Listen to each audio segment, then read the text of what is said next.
Welcome to Picks with the Professor, the show where a real statistics professor and his friends give you sports betting tips and picks.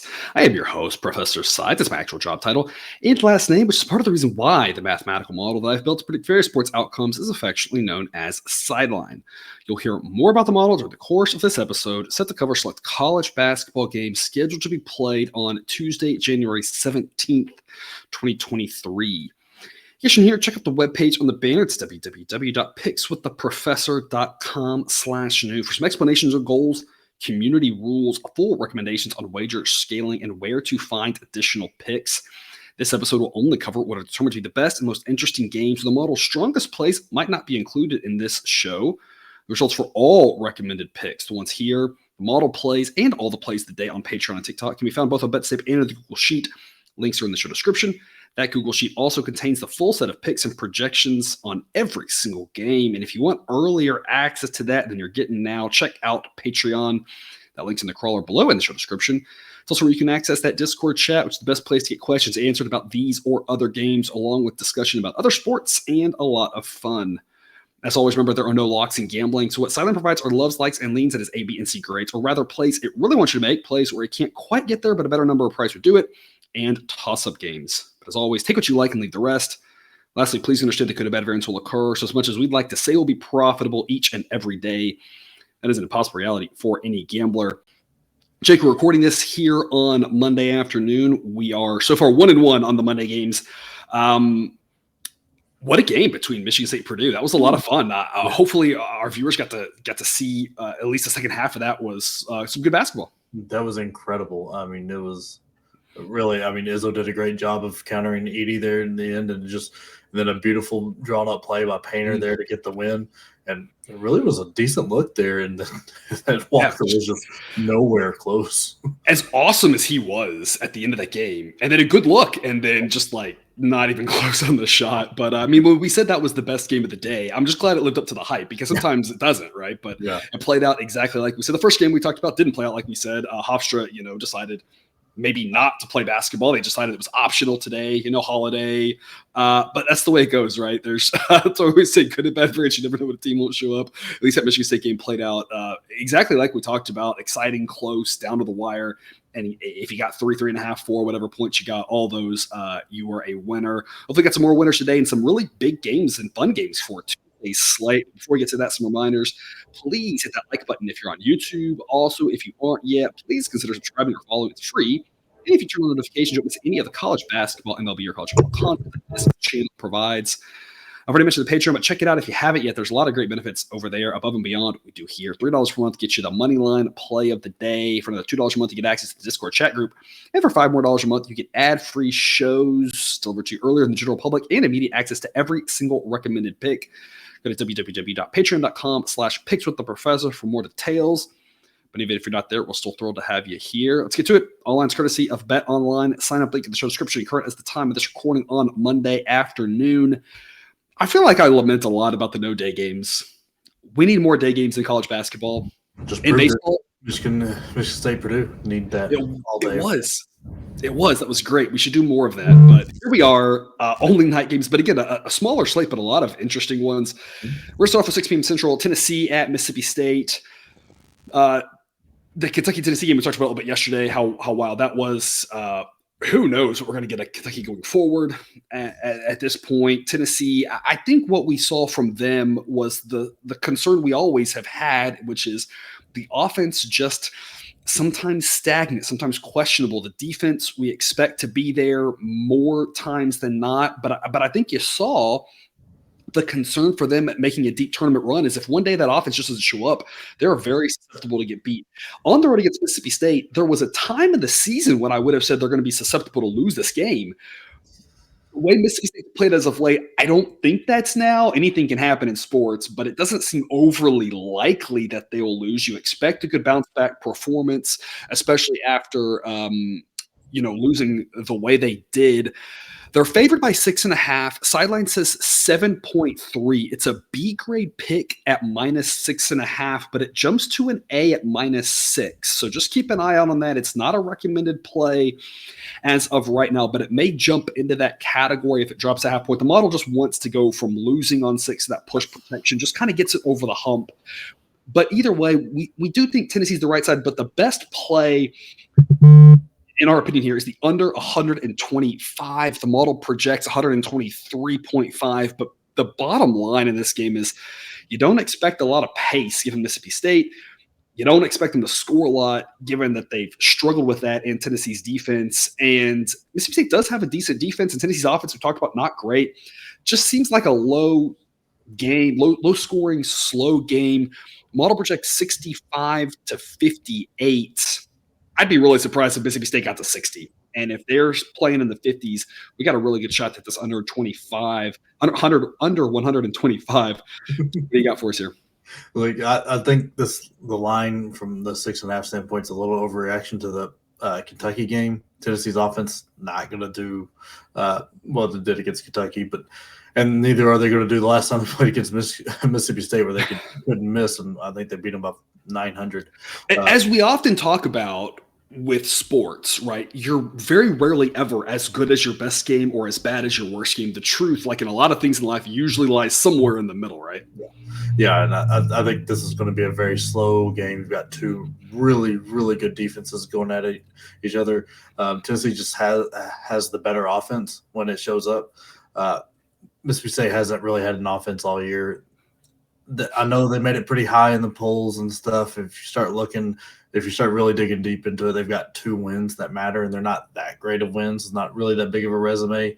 And they've lost 5 of their last 6, with their only win being over Ole Miss. The other one, I mean, that's including a loss to Drake. It's just they're not very good. Mississippi State is just struggling everywhere offensively. And it's just not good. They rank in the 300s plus in the effective field goal percentage, 3-point shooting, and free throws. Tennessee can really put it on teams when the 3 ball's going. I don't expect that really to happen. I think this is going to be about a 10-point game. I just think with the way Tennessee rebounds and the way after that Kentucky showing, there's no way Rick Barnes is going to let them do that again. I think they've just got a good enough defense and a much better team.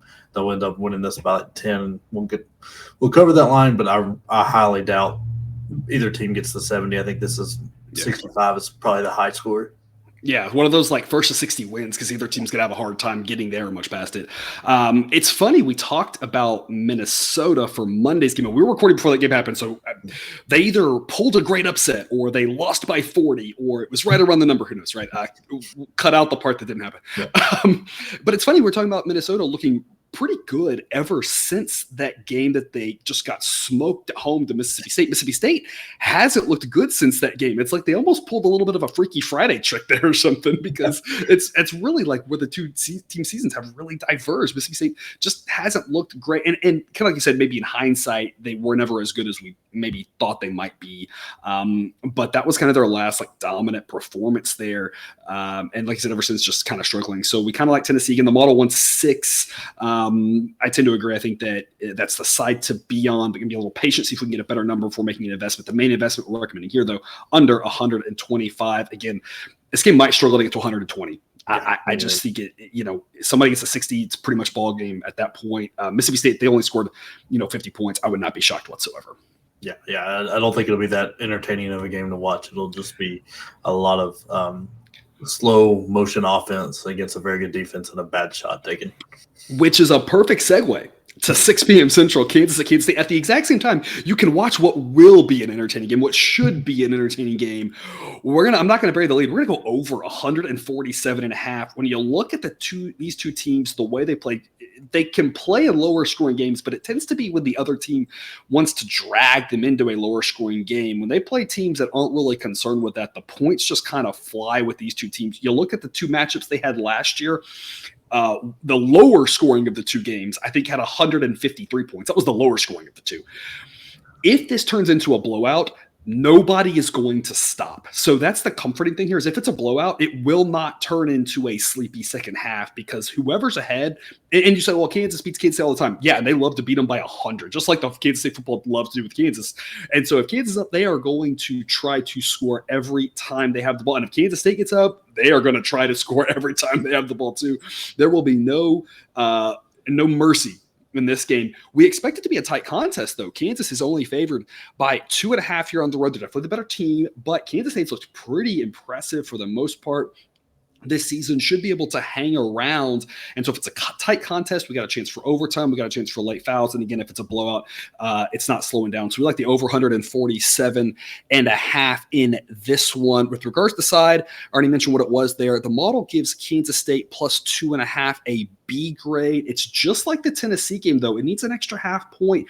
It wants that push protection on Kansas State plus 3 before it makes it an A grade play. So just keep an eye on that. If you could shop around, if you can find a 3, again at minus 110, don't buy up to it. But you can find a 3 minus 110. That's an A grade play for the model. So kind of think the dog here at home is live, got a chance to win this, got a chance to keep it tight, kind of play out like that Purdue Michigan State game that we saw here on Monday, except for the fact that game was kind of low scoring and pretty measured pace-wise until the very end, whereas this one I think is just going to be lots of fun basketball. So one you're probably going to want to keep your eyes on. Jake, tell us more. Yeah, from a side perspective, I lean barely right now with Kansas State. I want that 3 too, just like Sideline does, because Kansas has been flirting with disaster and Kansas State playing very well right now. But I'm not playing it right now, but the over is a great play. These are two otherworldly offenses going against. Both teams have pretty good defenses, but these offenses are insane. Kansas' one loss on the year is against a elite defense. Some would say the best that's ever existed. But Kansas State, not that team. This is going to be a fast-paced game. It's going to go up and down, a lot of points. You've got just so much like superstar offensive talent with like Grady Dick, Jalen Wilson, DeJuan Harris, Marquise Noel, Keontae Johnson, whose amazing story just hasn't made it to the media for some reason. I don't know why. It's not like, what was it, 2-3 years ago he collapsed during a game, sat out a couple years, and now is one of the best players in the Big 12 the way he's playing right now. It's just insane. I see this game getting much closer to 160 than it does to 150. I think like 80, 82, something like that. This will be probably the best game of the night. It's going to be just an incredible matchup. Anytime these two teams play, even when Kansas State's bad, playing in Manhattan is always hard for always teams. Scary. Yep. Yeah, they get up for sure. It's a good home crowd there in Manhattan. We always talk about the home crowds for the most part in the Big 12 are really good. All of the teams really good. Most any Big 12 matchup is kind of must-see TV. This one definitely no exception. Kansas State, of course, coming off that loss to TCU, but I take nothing from that for multiple reasons. Number one, aside from that game, you look at what Kansas State's done in conference play, that road win over Texas, the home win over Oklahoma State, the road win at Baylor, and of course beating West Virginia at home. A road loss at TCU is nothing to be concerned about, especially given the fact that TCU may be emerging, as the second best team of the Big 12 at this point. They look really good. And I'm really interested in the rematch of that now. That game in Manhattan when it comes around later. But if you say, they lost TCU or whatever on the road, I don't think that has a lot of bearing on this. That was a very difficult game. Kansas very good. Kansas State very good. Should be a tight contest, but a lot of fun. We expect a lot of points. We talk about the offense is just too good to slow down here. And against again, neither team wanting to slow down the pace is going to fuel the points. Unlike you, I think we get closer to 160. It should be a really fun game. We're on the over there. And speaking of the Big 12, again, all the Big 12 games just basically must-see TV. And what should be another good contest, if not a little more low scoring, 7 p.m. Central, Texas at Iowa State. Iowa State is a 1.5-point home favorite. Total in this one, only 129.5. So we are expecting a more measured basketball game, slower, deliberate paces here. But with regards to how close it is, it should be a good one. This is only a C grade pick on Iowa State. Sideline says it's Iowa State minus 2.6. But personally, I love the Cyclones here. It's been hard to just catch up to how good this team is given where they've come from, I think everybody's model is just trying to play catch up. We've been on them a lot this year, and they've been really good to us, to the tune of an 8-4 record. And the 5 times we faded them, they've gone 4-1. We've gone 1-4 against them. So this team's just been really good, and I don't see any change in that, because I mentioned this on Saturday when we grabbed all the points with Iowa State against Kansas. I said, look, Kansas is really good, but Iowa State is just still not getting the respect they deserve. And I say the same thing. They still aren't. We're still all playing catch up. This team is really good. Just all the credit to the world for that turnaround job that's been done there. This Texas team, talk about flirting with disaster. Back-to-back games now, just about, run out of their own gym and come back and win both of them close. I just think on the road now, you got, a really tough place to play there in Ames, Iowa. Little bit of magic there, right, at times in the past. I don't know if they even need the magic as much as Texas now on the road. If they try to pull stuff like that, I just think Iowa State wins and can pull away in the second half. I want to lay the 1.5 for them. It's not a model play, but it's one that I like. I just really like this team, and I think as good as Texas is, I just don't think they can keep playing the way they've been playing and continue to win. I think this is where it catches up to them here against the Cyclones. Jake, what do you got? Yeah, I mean, you're hit the nail on the head there. They've been flirting with disaster pretty much all year. They don't go away from home very well. They haven't done it often, if at all, and they've not done anything impressive. I mean, they won against Gonzaga, was their last impressive win, I guess, and then after that, besides going on the road and conquering the state of Oklahoma, it's just not been very impressive. Iowa State names, when they have a terrible team, is dangerous for anybody to go to. So with this defense and how good their offense is, this is going to be ridiculously hard to win with a short number. I love Iowa State here. They force turnovers at an unreal rate. Like, I think it's almost 30% of their opponent's possessions are ending in a turnover. They've got a good offense. They've got good guards and a great, incredible defense to dictate the pace. So the pace will be what they say it is, especially in this game. I think this number is way too short for Iowa State. Their free throws are the only part that give you a little hesitancy here, but I don't see that being a big problem in this game. I think if Texas does what they've done in the last few games, where they're asleep for the first half, and then there just will not be a storming back on this Iowa State team. Yeah, it's really impressive what Texas was able to do starting back, but again, home and road, just a whole different story. We kind of mentioned it on yesterday's show, right? There's just a big difference going from road to neutral to home, or vice versa, and that should be what gets it for Iowa State. Again, it's such a short number like this. I love laying it. I think that Texas is probably the better team, but it's not by a lot, right? It's not by enough to overcome on the road. And again, I only think Texas is the better team, but again, it's really just hard to say exactly how good this Iowa State team. All I can say is they've really just outperformed all expectations. And if they continue to do that, I don't think that would really surprise anybody. Of note here, the total is 129.5. The model would tell you to go over, which is 133.6. Not the craziest thing. Iowa State does slow it down. This feels like a little bit of an overreaction. The model's been pretty spot on with Iowa State totals and underestimated how many points Texas has scored. So over might be a decent look, but I think just focusing on Iowa State is the smartest place. That's what we're going to focus on. But if you are looking at a total, over would be the way I would go there. And so a Big 12 game where we are going to take a total here. 8 p.m. Central, Baylor at Texas Tech. Going to go over 147. This is not a model recommendation. The model thinks the total number here is pretty spot on, but I've seen enough Big 12 basketball, and I've kind of mentioned this in some previous shows. Really, unless you have one of those teams that wants to slow the game down, just kind of take the over. The numbers just haven't caught up to how good all these offenses are, and the refs just continuously calling fouls, stopping the clock, getting extra free throws, get you extra points. Baylor has become, I've talked about this before, and I kind of thought there was a chance that Baylor might decide to switch something up because what they were doing wasn't getting them wins. They were close, and I just didn't know what Scott Drew would do entering that West Virginia game. He's a great coach, and he chose to just stay the course and say, hey, we aren't getting the end result, but we're hanging in there. And just trusting the process. And so, and it's worked with 2 wins now back-to-back. So hats off for him for just sticking to his process. Well, that process has been for the last several weeks now a team that just gets after it offensively. Not that they're bad defensively, but they're not slowing things down whatsoever. Tech kind of similarly, not really slowing the pace down. kind of becoming less of that defensive stalwart that we're used to seeing with Tech. That's going to slow it down, play great defense, play games, 65 to 58 type games. That's not really what this Texas Tech team is. We're going to go over 147 here. With regards to the side, it's a pretty well-priced number right now. Tech is a 1.5-point favorite. Sideline says they should be favored by 0.8 points. It's their average margin of victory.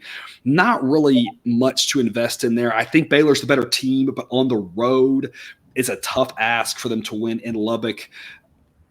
It just seems like a straight coin toss when you got the better team on the road in this game. So not really worth investing in the side according to the model. Instead, though, we're going to go over 147. I've seen enough Big 12.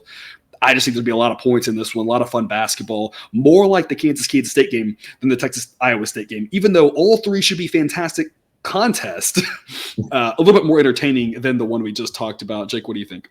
Yeah, Texas Tech, their biggest issue right now is their turnovers. They turn the ball over too much. They're good enough offensively, good enough defensively to be right in these games. As you're seeing, they're losing by just a handful of points. Yeah. It's just they turn the ball over just a little bit too much. That's going to be lovely for this Baylor team, who has just an incredible offense and really wants to run. They make most of their shots, and when they don't, they clean them up. They make their free throws, which is great for the way the Big 12 is being called right now. They shoot a ton of threes, and they just work incredibly well together. The faster pace is going to help the over, and I think Tech is going to end up playing faster than they want to because, one, they'll turn the ball over, and two, they're just not like a dominant team, right? Either defensively or offensively, where they can get the pace slowed down. They're just going to keep playing the pace that whoever they play with, and that's going to go. It's another good thing for the over, and it's a good thing for Baylor. I think it should be a real tight game. Don't want to play the side, but I think we're going to get a lot of points. Yeah, Texas Tech, I don't know what to make of this team. 0-5 in conference. And I mentioned this, there's going to be a team in the Big 12 that's going to just fall to the bottom. You say they're not that bad. Maybe it's Texas Tech. They've had a couple of games that made you really think they should be in the top half of this conference. They've had a couple of games where that's not the case at all. They lost at TCU to start off conference by 6. That's not a bad loss at all. They lost at home to Kansas by 3 in a game that they were down by 1 with the final possession. Yeah. Not a bad loss at all there either. In fact, the game they could have easily won. We took Tech there with plus odds, just couldn't quite get there. But then they lost at home to Oklahoma. That's not ideal. And then that game at Iowa State where they lost by 34. And part of that was just Iowa State couldn't miss. But that still was just – you can only give the can't miss and so much. I mean, they got run out of the gym there. But in this last game at Texas, again, they kind of gave away a little bit towards the end, kind of hung in there, played well, only lost by 2 on the road. You just don't know what you're getting from this Texas Tech team. And that's, I think, another reason why the side play is tough. If you get a good Texas Tech, they're going to hang in there at home. It's going to be a great game. If you get bad Texas Tech, then, Baylor, even money plus 105 or something is just too good to pass up. You just don't know which Texas Tech you're getting. They definitely are going to have some desperation. They're 0-5 at home, trying to get a win over a rival in a conference game here, trying to just salvage their season. You could make a case that all 10 teams in the Big 12 should make the tournament. They aren't. That's just not the way the world's going to work. And so at some point, can 9 make it? I don't know, maybe 8. That's a little bit more reasonable an ask. And so at some point, if you're Tech, you got to start getting a couple wins to at least get yourself up into the top 8 where you feel like you got a fighting chance at that point. Because 0-5, and again, losing to Oklahoma at home would have been one of their, one of the easier wins, you'd think. They got to get some wins somewhere. So a lot of desperation there. But again, if the good Texas Tech doesn't show up, then I think Baylor can go on the road to win. But either way, no matter which Texas Tech shows up, the pace should be there, the offenses should be there, and there should be a lot of points. This is not the Texas Tech of old. Yeah, that's for sure.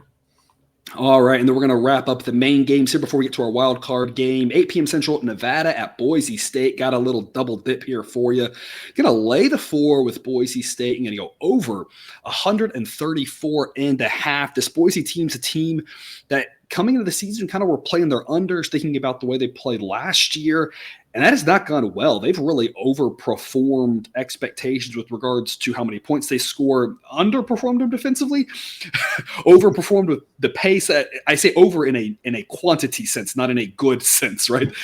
Going over kind of with ease here, a little bit differently than we had seen in the past. They still have a good defense, but that offense has looked really good. Nevada, of course, also a good offense. So we're going to go over 134.5. We're also going to lay the 4 with Boise State. You've got two teams that have been really good to bettors, teams that have overperformed expectations, two teams on the rise. I just really like what I've seen with Boise State. The model thinks they're the better team. I tend to agree. Better team at home. I think laying 4 is fine. The model gives this a B grade. It needs 3 for an A grade.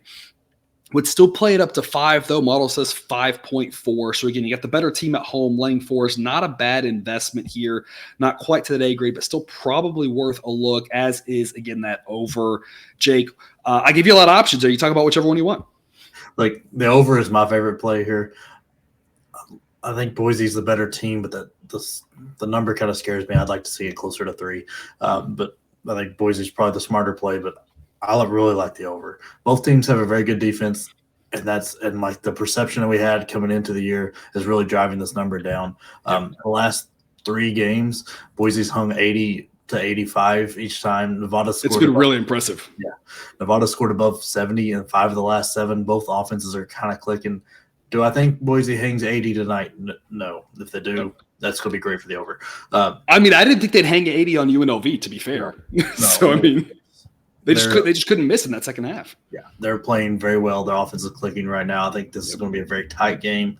Both teams play at a slightly slower than average pace, but rebounding is going to be the big key. Who's getting the extra shots up, everything. I think this game is going to be like low 70s, upper 60s. I feel like a weatherman. But it's going to be one of those type games where I think we're going to get closer to the like 140-ish number. Because I mean the defenses have kind of overshadowed how good these offenses are on both teams. Yeah, absolutely. The last 3 games, Boise, like you said, put up over 80.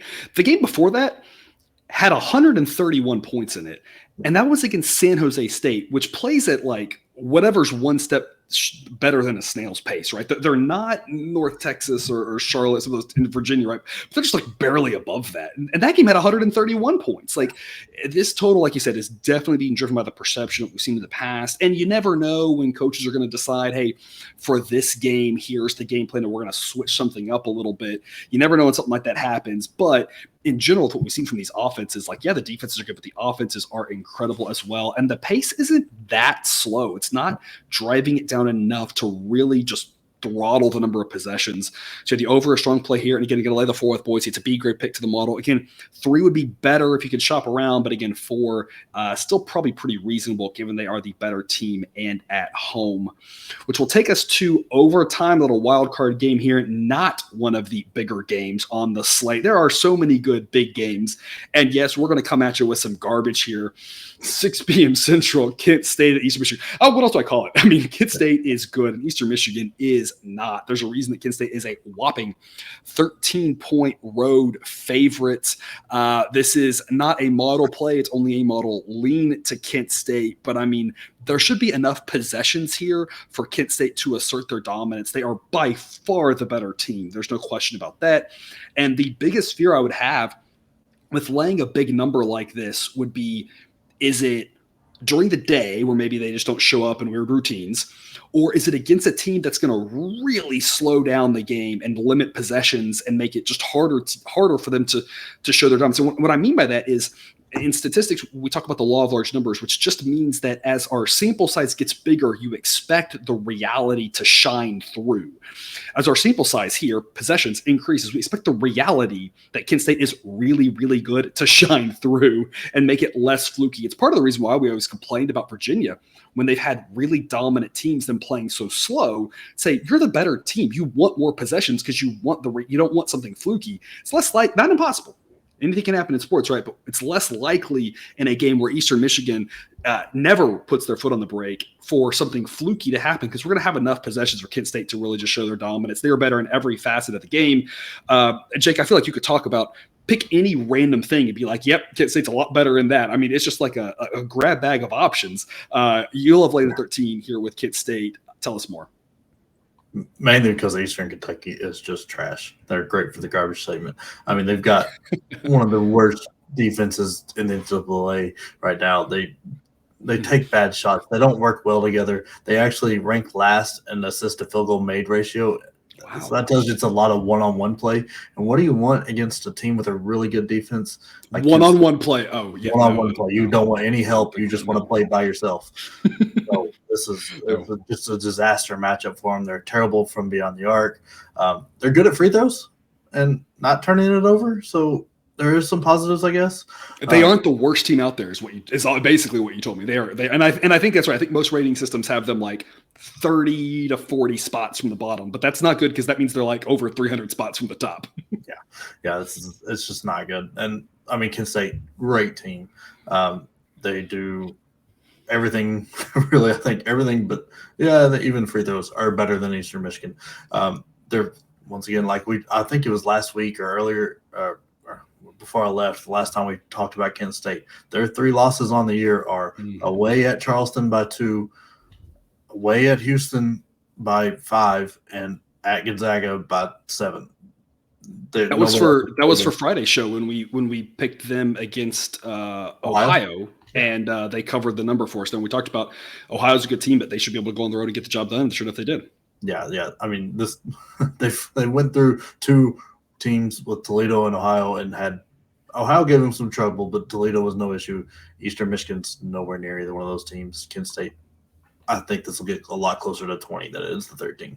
Yeah, absolutely. Kent State, they're not going to make it as an at-large if they don't win the conference, but they're good enough that I do wonder if you put that team in the SEC, you put that team in the ACC, could they play enough close games and win enough games to get at-large consideration? I think they'd be close enough because they're good enough that they could give some teams a hard time, and I think they would have a shot with a tougher schedule. It's not going to happen the way they are. But again, you mentioned the 3 losses, how close they were, and it's like I would love to see this team against that type of brutal.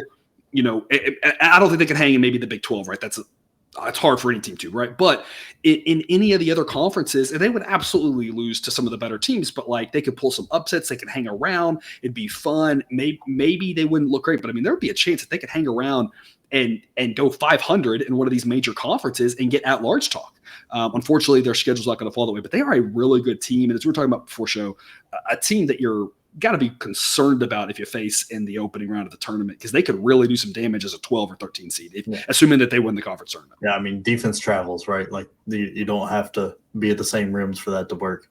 And I mean, I think even if you put them in like USA or American, they would be looking at a large bid, just a little more talent in those conferences, just for them just to get more impressive wins. And one of those where they could go, 13-3 in conference or something. And and then they wouldn't have to win the conference tournament in order to sneak in as like an 11 seed or something. Yeah, that's true. Yeah. Really good team there. We expect them to go on the road and handle Eastern Michigan with ease. We're going to lay the 13 there. And that is all we've got. Jake, any parting words? Oh no, this is time of year I love. Get really good matchups almost every day. Like this Monday was great. We've got tons Tuesday. I mean, we even left off Houston and a couple other ones that are going to should be entertaining, like Alabama and Kentucky. Those are all should be entertaining games. It's just, I love college basketball at this time of year with all the games being all around. Well, just wait till next Monday when there are 4 games to talk about, maybe 5, and then it falls off a cliff. So we're going to have some trouble with the Mondays in the future. But yes, this Monday was definitely a good one. A lot of good days here of college basketball still to come. So thanks for tuning in to this episode of Picks with the Professor. Don't forget to subscribe so you can show all the sports betting content we've run on this channel. It's dropped right into your feed. Back again tomorrow with more college basketball betting content. And until then, as always, best of luck. And remember, you can get your betting money, but please don't bet your eating money.